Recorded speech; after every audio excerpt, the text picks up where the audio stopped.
یکی‌را که در بند دیدی نخند، مبادا ناگه دررفتی به بند. با کمال احترام سلام عرض میکنیم به همه بینندگان و هموطنان عزیز. با مراجعت بسیاری برادران و همچنان مادر عزیز که طول چند وقت بشود به ما مراجعت کرده ایستاده است، فرزندشان در تفتیشات پیشگی قرار دارد که طول 4 ماه می شود. از حالت مادر بیاین یک جا خبردار شویم که چه وضعیت است. برای ادامه برنامه را دیدن من با شما یک چند چیزها رو توصیه دادنی هستم که از شرکت راهی نجات است که تمام محصولات هایی که در پیش ما میبینین همه اینها دارای سرتیفیکات از اون جمله سرتیفیکات حلال است به یگان ماده که میاد، یعنی کیمیکات ای لایف. این برای پروستاتا، برای خنک گرفتگی و برای مردها است. بعضی چیزا رو نمیتونم گفتم، مردها شما میفهمن که چی فایده ها دارد. برای بقوت کردن و دیگر چیزها هست. این ای لایف این برای زنها، برای میوم، کیستا، درد بچه‌دان، تازه کردن بچه‌دان، میکروب ها و برای بسیار چیزها بسیار ضروری است برای مردها. چیزی که در دست ما می‌بینید این برای درد دندان و بوی دندان رو در یک لحظه کوتاه نیست میکند. دیگر لازم نمیشه با داروهای مقصد کیمیکات که برای جات فایده و در هزار جای شما ضرر میکند. میتونه از همین چیز در دهان خود گرفته 5 دقیقه میایستید تمام درد دندان شما رو نیست میکند. چیزی که در نزد ما می‌بینید پروتئین است، به یگان کیمیکات است. این برای زود فربه شدن است. شخصانی که بعد استعمال این مثل یک کافی است. خب در یک روز میتونید که 2 مرتبه استفاده برید و بعد اگر مشق بکنید شما رو زود این چیز فربه میکند به نهایت. خب چیزی که در نظر ما میبینید این برای خراب شدن است، هم مردها هم زنها. مدت کوتاه شما رو خیلی خراب میکند. خب این چیز باید در خانه‌دان هر یکی ما و شما وجود داشته باشد. چرا؟ اینا من نمیگم، صاحب همین شرکت میگه این برای گریپ در خانه‌دان هر یکی ما و شما این بیماری بسیار اوج گرفتگی هست. از همین چیز گرفته در نمود مثل یک سالفتکه است، در آب به جوش آمدگی که تقریبا 40 گرادوس گرم باشد گذاشته بعد 3 دقیقه پس می نوشید. امیدوارم که گریپ سری همون می شود. نه تنها گریپ، برای حرارت بلند، برای گردش خون و بسیار چیزها دا میتونید از همین چیز استفاده برید. پلاستر این رو در کف پا میچسبونید. این برای خونو گرفتگی، برای درد موشک ها و پای ها. یک کس تجربه کردیم که تست پیشابش میگرفت، در یک مدت کوتاه همین راه پیشاب رو با قوت کرد و دیگر پیشابش نگرفت. از همین چیز میتونید شما گرفته استفاده برید برای فشار خون، برای گردش خون، حتی برای خاطره رو با قوت کردن و خواب رو زیبا میکردند. تحویل یعنی دستافکه با تمام شهرهای تاجیکستان، در شهر دوشنبه، رویگان، با شهر مسکو، بازار صدوات هم داریم. با رقم‌هایی که در روی اکران است خودی حاضر مراجعت کنید. فرزند شما با کدام جرم دستگیر شده است؟ فرزندی من در فدراسیون روسیه در شهر مسکو با جرمی 162 قسم 2 راهزنی میشه. به فکرم اینها 2 نفر بودن، گروهی نوشتن با همین جرم حالا در پیشکی در تفتیشات پیشکی قرار دارد. فرزندی من خودش رو گناهگار حساب نمی کند. من هم همچون مادر می دانم که فرزندم گناه ندارد. البته که زدن اینم گناه است. من یگان وقت طرفداری کاری ناشایمی فرزند یگان کس نیستم، علال خصوص از خودم. من خیلی ستایش کردم، خیلی گپ زدم، باید نمی کردی. راستی گپ وقتی که حسیات داده می شود بچه یوش وقتی مادرش رو حقارت می کند، بچه من راستی گپ 1-2 تا شپلق زدگی همون نفر سببی که شما رو دشنام داده است. دشنام کرد. مادری تو رو با تمام مادران تاجیک رو که میگوید بچه هم در حسیات داده میشد، بچه یوش میزند، همون پسره 1-2 تا میزند. البته که این هم کاری خوب نیست، لیکن این نه اونقدر کاری مثال وزبین است که بچه من برای اینقدر از آزادی محروم شود و فرزند 1 سالش به پدر کلان شود. من همچون مادر باور کنید نه شب خوابم نه روز تلاش دارم با تمامی سایت ها بر تمامی آدم ها، علال خصوص به شما بایوی جان من چند وقت شد مراجعت میکنم که کم ترک به من یاردم کند، کم ترک دستی من رو گیرد مردم. برای فرزندتون یگان مبلغ باید وای کنند، دستگیری کنند که او را یگان سبوکی میتیان چی است؟ روز سبوکی میدیم با ما گفتن که سبوکتر میشود.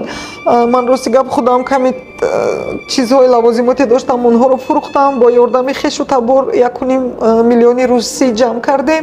خدا با شکر با دستگیری آدمانی خیرخواه، با دستگیری تمام مردمی دست به خیر شرفمند تاجیکستان مبلغ جمع کردیم. حاضر در دستمون 3 میلیون روبل روسی داریم. 2 میلیون دیگر در کار، 2 میلیون روبلی روسی در کار. راسته برادرای عزیز، مادر چند قدرش داریم و مراجعت میکنم. منم همچون یک شهروند تاجیکستان نخواستم به طرف باشم در همین خیل کارها، یعنی که اون هم یک شهروند ما است. فکر میکنم در این زمان هر کسی را که مادرش دشنام میکند آرام شده نمیتوند. هر کسی را که همسرش یا که یک نزدیکش دشنام میتیان آرام شده نمیتوند. لیکن خیر در شهر بیگانه است. ما هر جایی که سفر میکنیم باید که احتیاطکار باشیم در اونجا. نه تنها خود را، باید که خاندان خود را فکر کنیم. خب شما زی مادر عزیز میگفتین که با فرزندتان در تماس هستین یا اینکه نه؟ یک خبر مهم، نفرانی که میخواهند با طریق نقلیات به روسیه سفر کنند یا اینکه از روسیه به تاجیکستان، ما به همه شما توصیه میکنم شرکت حاجی نعیم که طول چندین سال میشود به مسافرکشانی مشغول است. خب دوستان عزیز، حتما زنگ زنید وقتی که از نام ما گپ میزنیم برای شما یعنی تخفیف یعنی اسکیتکا میکنند. اگر شرایطتان باشد با هواپیما سفر کنید، چون که این راه است، تکنیک است. یک چند کادر از ماشین هاشون میمونیم، تماشا کنید.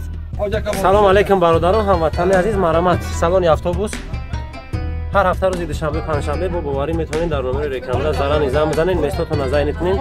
هزار رحمت برابر گروه حاجی نعیم جان چنین اتوبوسای نو زمانوی را برای شما برای مردم پیشکش کرده. بله، در یک هفته یک بار توسط تلفنی همون مؤسسه که در اونجا قرار دارد مبلغ میگذارونیم. در یک هفته یک بار روز دوشنبه روزانه به ما زنگ میزند، توسط تلفن گپ میزنیم. خدا به شکر زنده سوق سلامت است. فقط که مبلغ جمع شود و یک سبوکی به فرزندم بیاید. بله، من بسیار امیدوارم امید جان، رحمت به شما که سخنی من رو رد نکردید، امروز به من به ملاقات برآمدید. من بسیار امیدوارم که صاحب کارهای وطنی میبینند شاید که یگانتش به من به تماس برآمده دستی مرا در چنین روزی وضعی گیرند. هرچند که فرزند چی بوده که نباشد برای مادر فرزند است. من برای فرزندم تلاش میکنم که در آزادی باشد. فرزندی من راستی گپ به پدر بابایا رسید، لیکن بسیار پسر آرام طبیعتی، بسیار دست به خیر است. دویم دستی یتیمان رو گرفته، دویم کمک میکرد، دویم مبلغ میفرست که آچه جان به یگان خانه یگان مؤسسه کودکستان رفته کمی از احوال آنها با خبر باشید. نمیدونم امی یاشی کرد چی کاری کرد که در همین کار دچار شد. من چندین نوارهای شما را دیده بودم که شما به کارهای خیر دست میزدین و چندین معیوبخانه ها و کنبیجات ها رو دستگیری میکرد. رقماتون رو میگفتین مادر جان؟ رقم های من 917 48 12 28. در همین رقم کارت های هم دوشنبه سیتی و الف هم دارم. میتوانند کسی که زنگ بزنن آزاد هم صحبت شوند، یگان سوال یگان پاسخی باشد به من زنگ زده، من به همه‌اش جواب میگویم. البته پاپا جان فرزند شما چند ساله است؟ فرزند من 27 ساله. 27 ساله. 27. روسیه برای چی رفتگی است؟ یگان تجارت یا که یگان ساختمان؟ در روسیه با چی کار مشغول است؟ در روسیه در یک شرکت ساختمانی به حیث با اونها محصولات ساختمانی را از یک جا به یک جا برده میداد. بستافکا یعنی تحویل میکرد محصولات ساختمانی را. طول چند سال میشود که در روسیه قرار دارد؟ طول یک 5 سال شد. رفته میآید یا که 5 سال شد در همونجا بود؟ رفته میآید. یک سال پیش آمده. اویله دار صاحب یک دخترچه. طول 4 ماه شد گفته نه در طول 4 ماه شد در محکمه. من الان خصوص به جوانان امروزه ایمون چی گفتنی دارم؟ بچه جانکوی من، دختر جانکانی من، الان خصوص به آدمانی که شما از این شهر و از وطن ما سفر میکنید برای سفری کاری یا که خواندن، التماس برای راست روید. ба ҳар хел ҳиссиёт дода нашавед, гумроҳ нашавед, бо ҳар хел одамон ҳамроҳ нашавед. илтимос бубинед ки ман модарам 4 моҳши дар чӣ ҳолат қарор дорам. ба ягон кас бовар кунед ғайри модар шумо дар кор намешавед. илтимос барои рост рафта, барои рост омада падару модаратонро сарсон саргардон накунед. ман гуфтанӣ дорам ки бадтарин рӯзи одам як рӯзи одам дар зиндон. аллакай худаш гуфти умедҷон ба ҳама саволҳо ҷавоб аст. як рӯзи озодиатонро ба ягон чиз иваз накунед. ман ҳозир мехоҳам ки фарзандам як нони қоқро дар об тар кунаду дар озодӣ бошад. барои ҳамин тавсия медиҳам ки ҳеҷ вақт ба ҳиссиёт дода нашавед, гумроҳ нашавед. илтимос аз ҳамаи шумо хоҳишмандам. ватани мо ободтарин аст, ватани мо тинҷтарин аст. пешвои муаззами моро бубинед ки ин қадар шароитҳо муҳайё кардааст. бояд мо ба ҳамаи ин фахр кунем ки ин қадар давлати тинҷу ором дорем. бубинед ки ман дар он давлат ҳатто ба пеши фарзандам рафта наметонам, ҳатто суҳбат карда як гумроҳ шудам, надонистам ба пеши ки равам, чӣ кор кунам. як лаҳзаи хато як умр пушаймонӣ аст. бовар кунед як рӯзи зиндон баробари 1000 рӯзи муҳоҷиратию дигар ранҷо аст. на танҳо болои худ, болои зану фарзанд, падару модар, болои инҳо ҷабр карда истодаем. хоҳиш мекунам ҷавонои мо ба ҳар гуфти модарҷон ки ба ҳар чӣ ба ҳиссиёт дода нашавед.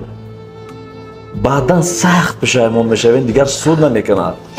ҳаёте ки дорен ира шукрона кунен, қадри ҳамин озодӣ дар расидан дар кор. ба ин неъматҳое ки худо ба мо додааст, ин оромӣ, ин осудагӣ, ин озодӣ, ба қадри бояд бирасем.